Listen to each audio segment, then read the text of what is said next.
Hello पे मैंने तो पे मैंने आज भिडियो में आलोचना करवा तुम जो भूगोलर प्रथम पाठ अच्छी जार नाम हूँ संबल तो तार विकास। तो न्यू सिलेबस अनुसार आम आलोचना करवा एकदम बहुत बढ़िया भाव में। ठीक अच्छे तो चलो स्टार्ट करवा। देख तो यही भिडियो मुख्यतः जो संबल तार जो विकास जो चैप्टर अच्छी आम तार आम कौन कौन आलोचना करवा। देख प्रथम देखा आम संबल कहले कौन ताको आम बुझा, देन आलोचना करवा संबलर विशेषत्व, देन देखा संबलर प्रकारभेद, संबलर विकास योजना, तापर आम आलोचना करवा संबलर विकास तथा उपयुक्त परिचालना, धारणीय विकास, यापर धारणीय विकास विशेषत्व, संबल संरक्षण, संबल संरक्षणर मौलिक उद्देश्य, भारत में संबल संरक्षण और योजना। ठीक अच्छे योजना तो यही समस्त पॉइंट को आम ये वीडियो डिस्कस करवा। ठीक अच्छे ये वीडियो को आम पे दुईटी पार्ट में पढ़ा। प्रथम पार्ट में आम ये संबल संबलर विशेषत्व संबलर प्रकारभेद ये तीन जिन को आम देखा। ये तीन जिन बेस टी हेवी अच्छी से आम ये तीन को आम यही पार्ट में आलोचना करवा। परवर्त वीडियो ये 4, 3, 7 7टा पॉइंट को आम परवर्त वीडियो में आम देखिपर। ठीक अच्छे तो चलो अधिक डेरी करवा नहीं आम स्टार्ट करदे। तो आम प्रथम पॉइंट कहूँ प्रथम पॉइंट कौन कहूँ ना संबलर अर्थ कौन अटे। ठीक अच्छे चलो देख जिते आम पे संबल बोली नाम धरुचे तो आम मन में निहाती गोटे धारणा आसुव जे संबल आम ताकू कहवा जहाँ मनुष्यर आवश्यकता को पूरण करे, मनुष्यर आवश्यकता को पूरण करुवा पदार्थ को आम संबल बोली कहीपर जोटा कि तुम्हें आज पर्यटन पढ़ी आस। कि श्रेणी 10 में संबलर डेफिनेशन टे परिवर्तन आसो। ठीक अच्छे कौन परिवर्तन आसो चलो सेटा को देखा। आम देख जिते श्रेणी 10 में संबल डेफिनेशन तुमको पचरा तुम्हें कौन लिखिपर। देख ये पूरा लाइन बाय लाइन मुझे बुझाई चेष्टा करुँच। देख मनुष्यर व्यक्तिगत तथा सामाजिक आवश्यकता पूर्ण करिबारे। ठीक अच्छे मनुष्यर व्यक्तिगत आवश्यकता आ सामाजिक आवश्यकता पूर्ण करिबारे उपयोगी और मूल्यवान विवेचित होउथिबा परिवेशर विभिन्न पदार्थ से जैव पदार्थ हो अजैव पदार्थ हो कि अन्य उपादान हो मोटामोटी रूप ये कहबार अर्थ हो मनुष्यर आवश्यकता को पूर्ण करुवा पदार्थ बदल आम ये लिखिपर। तुम ये बदल में ये जिन भी लिखिपर जे मनुष्यर आवश्यकता को पूरण करुवा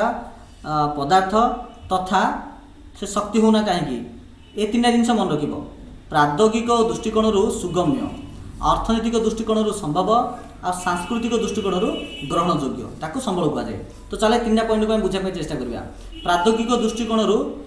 सुगम्य प्राद्योगिक अर्थ हो जहाँ आम कहीपर टेक्नोलोजी। देख तुम जब मनकर मनुष्य जाति मनकर दरकार कौन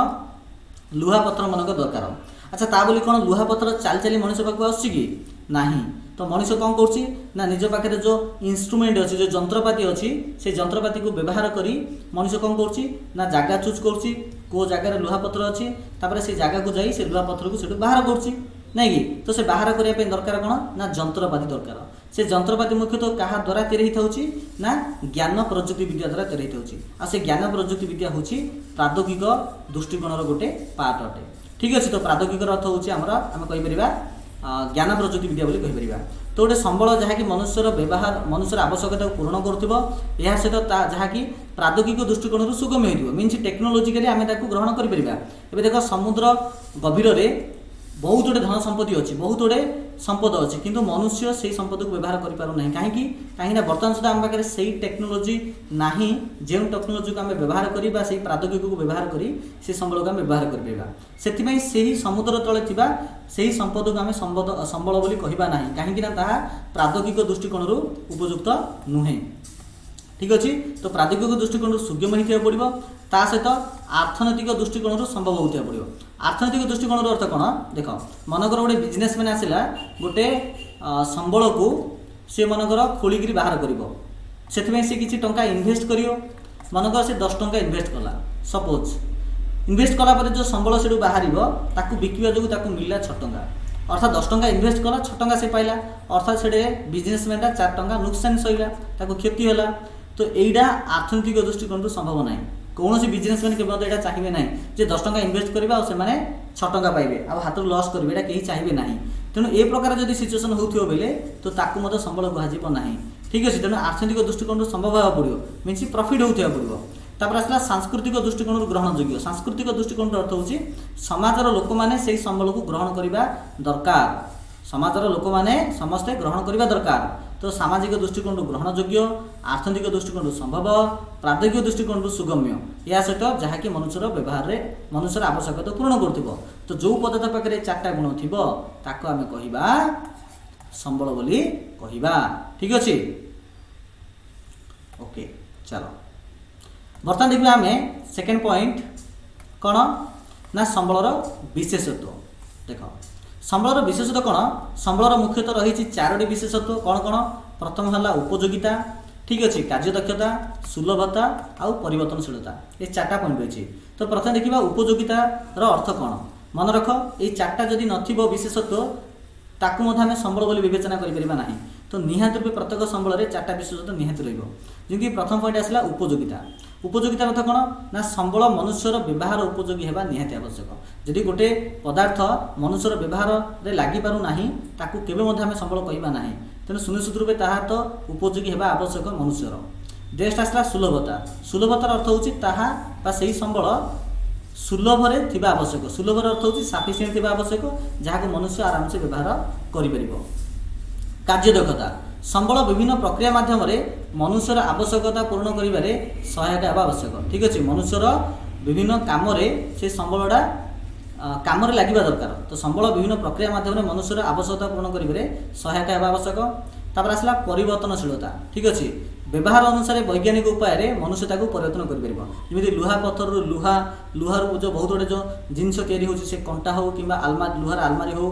कि लुहार जेकोसी आइटम जो या जो गाड़ी घोड़ा जो या तो ये कौन हो से संबल को मनुष्य परिवर्तन कर मनुष्य परिवर्तन कर पारि नथा तो से संबल मनुष्यर कौन काम लगी नथा ठीक अच्छे तो उपयोगिता सुलभता कार्यदक्षता और परिवर्तनशीलता ये 4टा जिनस हूँ संबलर गोटे विशेषत्व अटे ठीक अच्छे नेक्स्ट देख तार सारा संबलर प्रकार भेद जदि आम संबलर प्रकार भेद चिंता करवा देख तो ताहा बहुत गुड़े जिनस को बेस करी संबलर प्रकार अच्छी ठीक अच्छे देख तुम्हें जो अप टू क्लास 9th पर्यंत जो तुम्हें भूगोल पढ़ी पढ़ी आस से भूगोल मुख्यतः क्या पर्यवेसित अच्छी ना ताहा मुख्यतः आमर माने भौतिक परिवेश उपर पर्यवेसित अच्छी जमीन तुम श्रेणी 9th में पढ़ पाणीपाग ता सहित भिन्न प्रकार जो ऋतु ना कि तापर कोड़ को प्रकार जलवायु रहुअछि ये जिनस तुम देखीच ये जगह सब हूँ भौतिक परिवेश आम कहीपर कि श्रेणी 10 में तुम जो भूगोल पढ़ मनुष्यर व्यवहार उपयोगी किपर हो मनुष्य को किपर यूटिलाइज कर से निज देशर डेभलपमेंट कर मनुष्य निजर विकास कर निज समाजर विकास कर निज देशर विकास कर सारा पृथ्वी विकास कर मुख्यतः श्रेणी 10 भूगोल बहीटा से उपर आधारित अटे ठीक अच्छे जिते आम भूगोल पढ़ुचे तो भूगोल निहत रूपे आम समस्ते पढ़ुचे प्रकार भेद तुम से जहाँ भी टपिक नियो ना कहीं से निहत रूपे प्रकार भेद तो गोटे टपिक निहत रूपे थी तो संबलर प्रकार भेद अच्छी देख संबल जो प्रकार भेद अच्छी ताहा मुख्यतः प्रकृति को आधार कर संबल केते प्रकार उत्पत्ति को आधार कर संबल केते प्रकार व्यवहार को आधार कर संबल केते प्रकार मु जानि पारछु तुमको बुझा पड़ नथो जे प्रकृति आधार कर संबल केते प्रकार कोन उत्पत्ति को आधार कर संबल केते प्रकार कोन देख तार गोटे एग्जांपल दूची मनकर तुम क्लास रे थिबा पिले माननकु किछि विभक्त कराहबो किछि प्रकार भेद रे डिवाइड कराहबो किंतु तापे गोटे बेस तो निहाबो ना जे श्रेणी रे डेंगा और गेड़ा मीन्स उच्चता श्रेणी रे उच्चता आधार रे पिला माननकु दिभाग कर तो उच्चता आधार रे दिभाग कराला गोटे डेंगा कैटेगोरी और गेड़ा कैटेगोरी सेमती स्कूल पिला मनकर को मानक टीवी देखा भल लगे तो टीवी देखा बेस करी दिभाग कराई पार जे को टीवी देखा पसंद करती को टीवी देखा पसंद करती ना से खेल को आधार कर श्रेणी को दिभाग कर तो खेल को आधार कर से कराला ना कि अर्थात खेल को आधार कराला आसी मनकर श्रेणी अच्छा 100 पिला तो 100 पिला को पचरा हे क्या खेल भल लगुच क्या भल लगुनि मन खेल भल लगुच 60 जन को भल लगुनि 40 जन को तो से 60-40 मीन से 100 जन खेल कैटेगोरी रही जो टीवी देखा कथा कहवा मैं टीवी देखा 80 जन भल 20 जन भल ना तो भी से 100 पिला से टीवी देखने मत आस ना जमी खेल आसते से 100 पिला टीवी देखने आसवे अर्थात देखिया पिला सामान अटंती किंतु जो बेस को अलग कराला से जिनटे कहुई तो प्रकृति अनुसार जो संबल थे से जाक उत्पत्ति भी थे से जाक व्यवहार भी थे से जाक परिमाण भी थे भरण वितरण विकासर मालिकाना आधार ए सबुद थे किंतु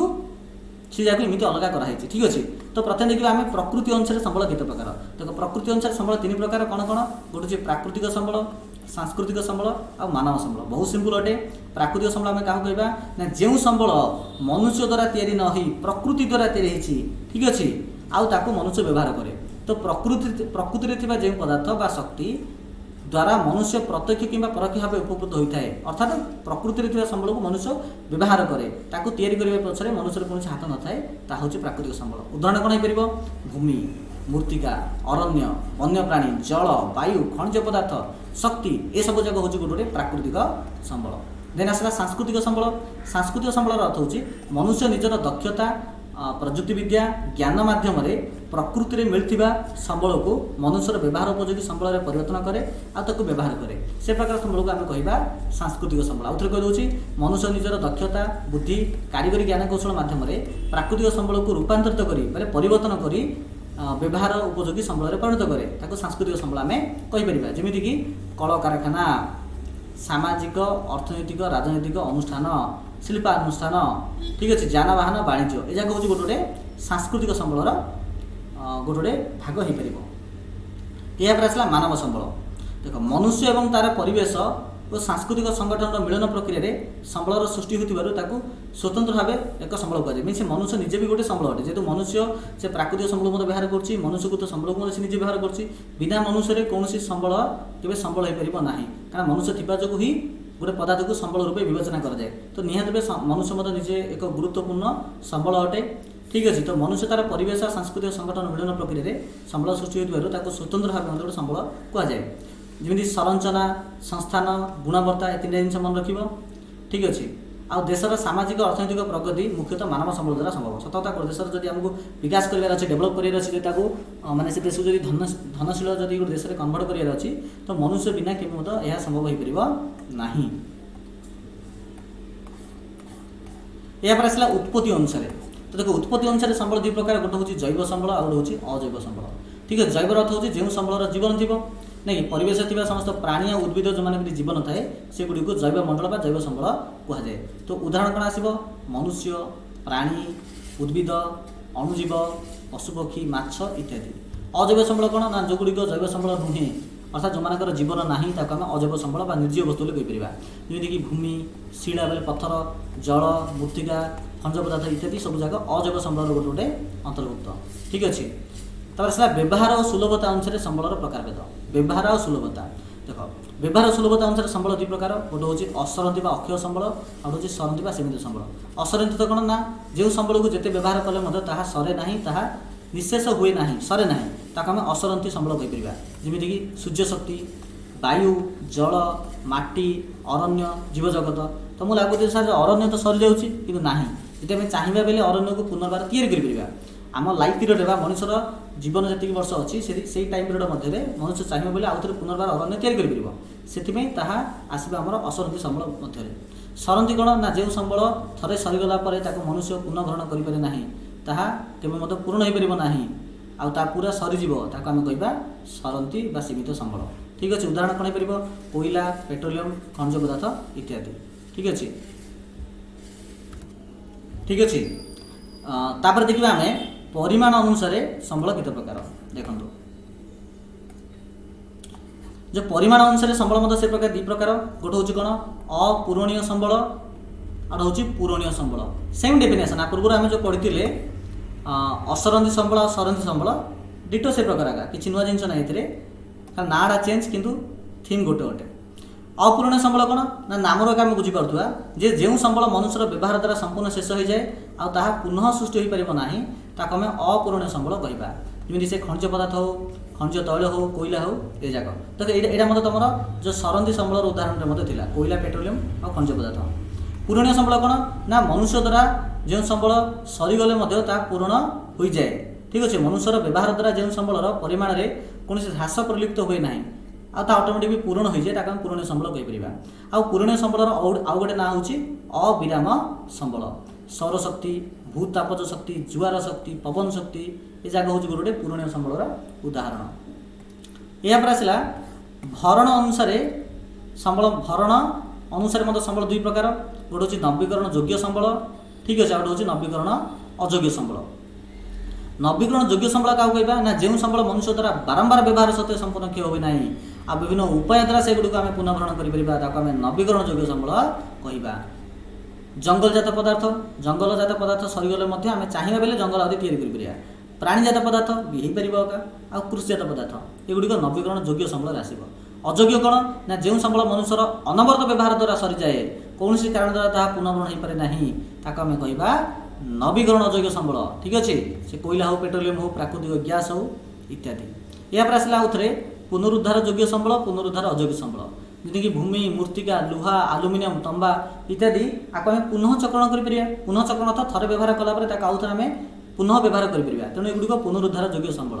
किंतु कोयला पेट्रोलियम डीजेल किरोसिन एगुड़ी थे व्यवहार कलापर ताकू आउ थे आम पुनः व्यवहार केवे करें ना पुनरुद्धार अयोग्य संबल कहुए। बुझीपार तापर देखा बंटन को आधार करी क्या आधार करी बंटन को वितरण को आधार करी संबल दु प्रकार सर्वत्र सुलभ संबल स्थानीय संबल। सर्वत्र सुलभ अर्थ हो जो संबल सब जगह थी जमी वायु माटी ठीक है ये जगह सब जगह अच्छी तेणु एगुड़ी हूँ सर्वत्र सुलभ संबल। तो भूपृष्ठर सब जगह उपलब्ध होता संबल को सर्वत्र सुलभ संबल कहीपर जमी भूमि जल वायु इत्यादि। स्थानीय संबल कौन ना जो संबल गुड़िक पृथ्वीर किसी निर्दिष्ट जगह देखा मिले जमी कोयला खनि सुना खनि रूपा खनि ठीक अच्छे ता सहित खनिज तैल खनि ये जाक पृथ्वीर किसी निर्दिष्ट जगह ही देखा मिले सब जगह आम देखा पाइबा ना एगुड़ी भाव स्थानीय संबल बोली आम कहीपर। ठीक अच्छे तापर आसला विकास स्तर अनुसार संबल केते प्रकार देख विकास स्तर अनुसार संबल मुख्यतः 4 प्रकार। यहाँ पे तुम मन को बहुत कन्फ्यूजन कर कौन कौन गच्छित प्रच्छन्न संबल संबल भंडार विकसित संबल और संरक्षित संबल ये 4टे जिनस आई थिंक समस्त को बड़ द्वंद्व पकई दूसब कि आज आम आपको डिस्कस करवा। ठीक अच्छे देख गच्छित बा प्रच्छन्न संबल क्या कहवा ना जहाँ इंग्लीश देख लिखा पोटेंशियल रिसोर्स मीन्स जो संबल कौन अच्छी प्रकृतिर ग्रंथागार गच्छित ही अच्छी जो संबल प्रकृतिर ग्रंथागार गच्छित ही अच्छी जहाँ को मनुष्य व्यवहार करना ताकू कुहब गच्छित संबल। तो प्रकृतिर ग्रंथागार अव्यवहृत अवस्था रही।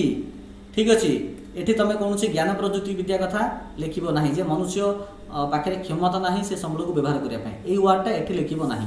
ठीक अच्छे तो देख गच्छित संबल अर्थ जो संबल प्रकृतिर ग्रंथागार गच्छित ही अच्छी माने संरक्षित होकर अच्छी मनुष्य व्यवहार करनी जमीक सौरशक्ति पवन शक्ति इत्यादि गच्छित संबल अंतर्भुक्त। संबल भंडार जहाँ कहला कौन स्टक कहला ना कि आर अर्थ कौन परिवेश थिबा पदार्थ जेगुड़िक मनुष्यर आवश्यकता पूरण कर मात्र मनुष्य पाखे से ज्ञान प्रजुक्ति विद्या ना जहाँ द्वारा से संबल को से व्यवहार कर आउ थे कहूँ संबल भंडार कौन आसब ना परिवेश से संबल अच्छी कि मनुष्य पाखे कैपासीटी ना मनुष्य पाखे ज्ञान प्रजुक्ति विद्या ना से संबल को व्यवहार करने तेणु से संबल को कहा संबल भंडार। ठीक अच्छे किंतु गच्छित संबल कौन आसब ना केवल प्रकृतिर ग्रंथागार गच्छित ही अच्छी कि मनुष्य व्यवहार करने ताकू गच्छित संबल प्रकृतिर ग्रंथागार गच्छित अच्छी कि मनुष्य पाखे ज्ञान प्रजुक्ति विद्या ज्ञान कौशल ना से संबल को व्यवहार करेंगे ताकू कहा संबल भंडार। तब आसला विकसित संबल जो संबल को मनुष्य व्यवहार करुच्ची कह विकसित संबल जमीक विद्युत शक्ति अरण्य खनिज पदार्थ ये मनुष्य व्यवहार करुच्ची आस विकसित संबल। संरक्षित संबल कौन ना जो संबल पदार्थ जो संबल संधान मिल सारी कि मनुष्य व्यवहार करनी कौन व्यवहार करनी ना भविष्य में व्यवहार करने रखी बर्तमान व्यवहार करनी कि भविष्य व्यवहार करने रखी अर्थात संरक्षित संबल अंडर जो संबल आसब मनुष्यर कैपासीटी अच्छी मनुष्य पाखे दक्षता अच्छी व्यवहार करने किंतु व्यवहार करूनी कहीं मनुष्यर इच्छा ना बुझीपार ना। ये देख जो गच्छित संबल ये मनुष्यर इच्छा भी अच्छी संबल भंडार भी मनुष्यर इच्छा अच्छी कि संरक्षित संबल मनुष्यर इच्छा ना ये इच्छा आसब ना। ठीक से प्रकार जब टेक्नोलोजी कथा कहवा ये टेक्नोलोजी कथा ना ये भी टेक्नोलोजी कथा ना कि ये टेक्नोलोजी अच्छी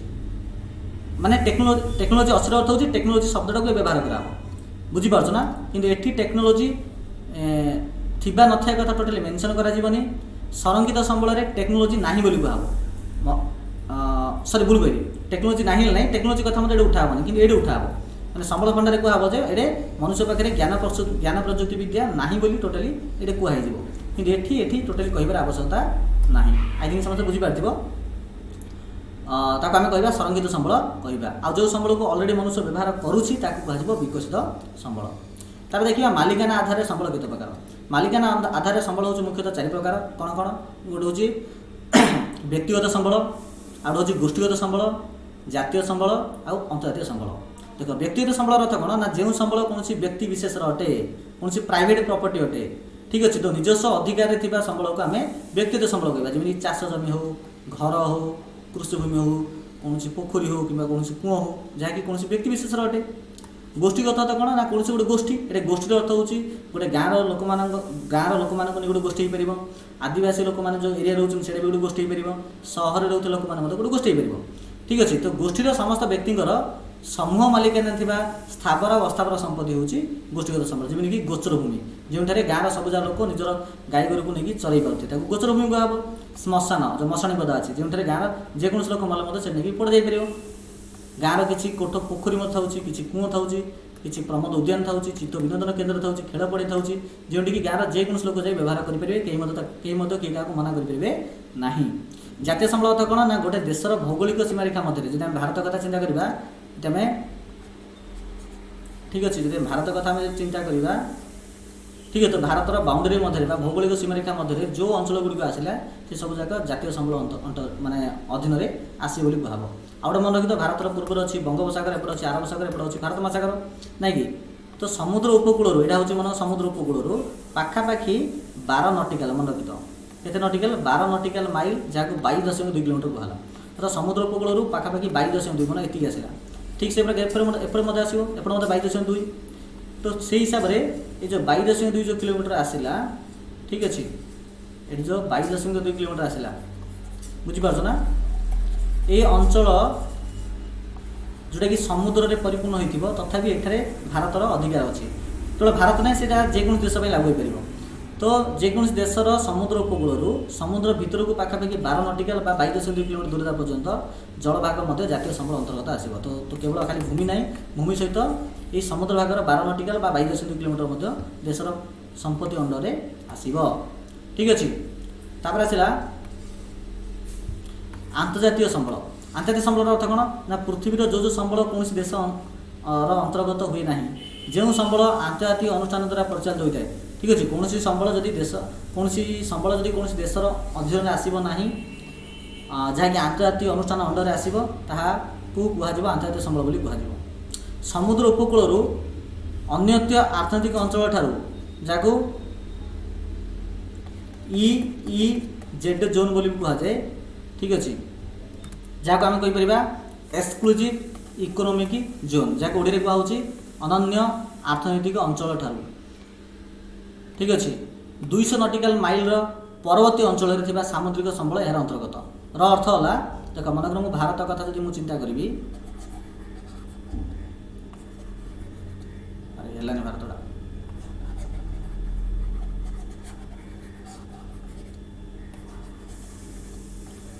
जो भारत कथा मुझे चिंता करी तो देख भारतर उपकूल 12 नटिकाल तो भारतर प्रॉपर्टी अटे ठीक अच्छे जदि आम भारतर उपकूल 200 नटिकाल माइल जावा केते जावा 200 नटिकाल 200 नटिकाल माइल एपटे मत सेमती एपटे मत 200 नटिकाल माइल एपटे मत सेमती 200 नटिकाल माइल एतिकी अंचल ठीक अच्छे एतिकी जो अंचल आसला ये अंचल को कहब कौन कहब EEZ एक्सक्लूसिव इकोनॉमिक जोन जहाँ आउ कौन कहीपर आम कहीपर जस्ट ए सेकेंड अनन्य आर्थनैतिक अंचल आउ कौन कहीपर अनन्य आर्थनैतिक अंचल बोली आम कहीपर ठीक अच्छे जो 12 किलोमीटर आसला जो 22 किलोमीटर आसला कि जहाँ आम कहले कौन 12 नटिकाल माइल बा 22.2 किलोमीटर जो पूर्व आम जो पढ़ी जोटा कि जातीय संबल अंडर आसला यही जातीय संबल अंडर जोड़ा आसे भारत चाहिए बोले जेको जगह खोलाखोली कर समुद्र मत जहाँ भी किसी बाहर कर कि जो 12 नटिकाल 22.2 किलोमीटर पर 22.2 किलोमीटर पर जो अंचल गुड़िक आसो ये जगह जो आसो एति अंचल भारत एकुटिया किसी करना ये अंचल जब खोलाखोली करने चाहूँगी बोले भारतर जो पड़ोशी देश अच्छी से राजीनाम सहित कथबार्ता होता मुझे हलदिया मार्क करुँची अंचल कर माने 12 नटिकाल आरंभ कर 200 नटिकाल पर्यटन जहाँ एक्सक्लूसिव इकोनॉमिक जोन कहला ये जोन में भारत कर अन्य देश गुड़िकर आलोचना सहित कथबार्ता कर किंतु यही 200 नटिकाल पर जो अंचल अच्छी यही अंचल कहीं कौन खोलाखोली करें ना कौन प्रॉपर्टी को यूज करें ना जोटा कि ये लिखा अर्थात 200 नटिकल पर जो अंचल गुड़िक होची से गुड़िक आंतर्जातीय स्तर में आसिबो कहा स्तर में आसिबो आंतर्जातीय संबल अंडर रे आसिबो तो जो संबल आंतर्जातीय अनुष्ठान द्वारा परिचालित होइते ताहाको आंतर्जातीय संबल कुहाबो समुद्र उपकूलर अनन्य आर्थनैतिक अंचल बा एक्सक्लूसिव इकोनॉमिक जोन ठारू 200 नटिकल माइल परवर्ती अंचल थिबा सामुद्रिक संबल यार अंतर्गत आसिबो ठीक अछि ओके तो पिला मान देख आमे आलोचना करथले जे पर्यंत पढ़िया बोली आ जो बाकी रहिला तमरो आ कोन बाकी रहिला तमरो देखो तो आमे ए पर्यंत सरे देले संबलर प्रकार भेद नेक्स्ट पार्ट रे आमे एतिकी आलोचना करिबा संबलर प्रकार संबलर विकास योजना संबल विकास उपयुक्त परिचालना धारणा विकास विशेषत्व संबल संरक्षण मौलिक उद्देश्य संबल आ भारत संबल संरक्षण और योजना ठीक अच्छे ये जिन आम परवर्त वीडियो देखा हार्डली अध घंटा लगे आलोचना करने तो दुईटा पार्ट रे पूरा चैप्टर कंप्लीट हम तृतीय पार्ट रे यार क्वेश्चन आंसर आम प्रैक्टिस करवा ठीक अच्छे तो चलो समस्त को थैंक यू तो पुणी आम आसंता काली भेट हाँ ठीक अच्छे तो समस्त को धन्यवाद।